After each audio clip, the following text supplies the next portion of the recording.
अरे जिया ये सारंग भैया, दीपक हो, संजय मोरू, हिलाई के आई हो दादा कहो तनी तनी सुना तो हिवा का भइलो? का भइलो तनी पहले हिवा आवत रह कि बोलबा लेक्चर झरब। अरे का हो गई? अरे होई का? आई हो दादा हमार कीमती चीज तू मिटा दे होला। हाँ सुनत रह। हाँ बोलो, सुन रहा हूँ। नई हर के निशानी डाढ़ियाई दिहला। हे भगवान बंद बुद्धि एकदम रह गई ना। अरे क्या हो गया डार्लिंग? क्या हो गया? मालूम बटे कि तू आइल वाला बॉम्बे से पढ़ाई करके, तो एक मतलब नहीं कि तू मैं चीज धुरियावत चलब। हमार बात सुनो।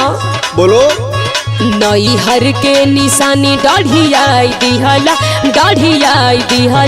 राजा साड़ी के भौकू बनाई दिहला।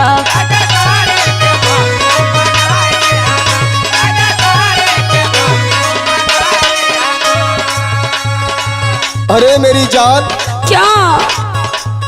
ये बताओ तुमको कुछ पता है रात में क्या हुआ था? का भइले हो?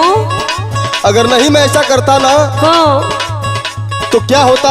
क्या होता तने बताइए तो। जो ना सड़िया का भक्कू बनाता गोरे है।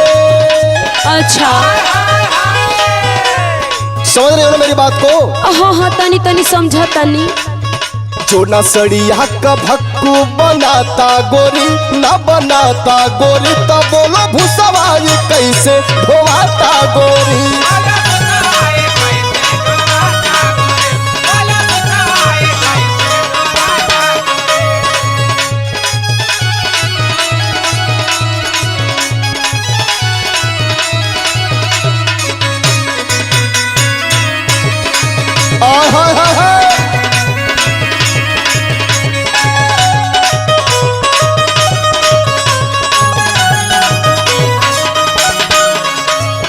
और अखी में उहे सड़िया मिलल कोनो दूसर ले ले रहता। हऊ आप खरीदले रहनी हो ले जाके आजमगढ़वा से। अरे पगली, अंधेरे में मुझे जो मिला आयो मैं अपना जुगाड़ लगा दिया। हमार बात सुनो, कितना कीमती रहल ह। हाँ बोलो। बनारस के साड़ी लेके अइला मोरा भैया, फारी के बकू बना दिहल सैया। हाँ तो क्या करेंगे? हे भगवान हो, इतना कड़कड़ावा साड़ी रहल हो दादा। बनारसी रही हो? हाँ बनारस के साड़ी लियाले मोरा भैया, भारी के भकू बना दिहल सैया। सुनो। हाँ हाँ बोला। मोरा देहिया में अगिया लगाई दिहला। मोरा देहिया में अगिया लगाई दिहला।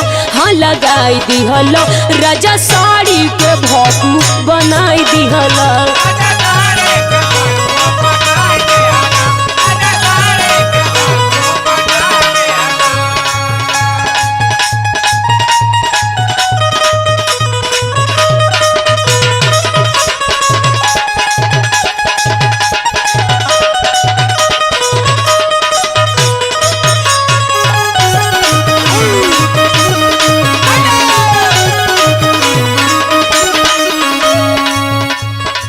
ये बताओ, हाँ हमसे प्यार करती हो? तू ना है इंग्लिश बोलल छोड़ दा, न तो जानत नहीं है तो खुद हमार पारा सुन गल बा, यही मैं पूछो तरह की प्यार करती हूँ। अरे डोंट माइंड मेरी जान। हाँ ये का कह दे अला वो। तुम्हें साड़ी की दिक्कत है तो मैं बताता हूँ तुमको। का काहे को टेंशन तुम देती हो हमको, नई नई साड़ियाँ दिला दूंगा तुमको। अच्छा हम हूँ देखते बानी। भरोसा रखो मुझ पे। हाँ हाँ सुनो। ठीक है बा। काहे को टेंशन तुम देती हो हमको, नई नई साड़ियाँ दिला दूंगा तुमको।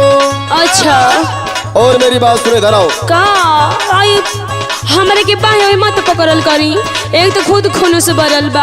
अरे पगले तुमसे प्यार करते हैं ना। अच्छा अच्छा ऐसी तरह। सुनो मेरी बात। हाँ कहे दीपक तिवारिया न भाता गोरी, कमी ऐसा करीला। कहे प्रिंस ओमकार तुमको भाता गोरी न भाता गोरी, बोलो कैसे के भुसवा धोवाता गोरी।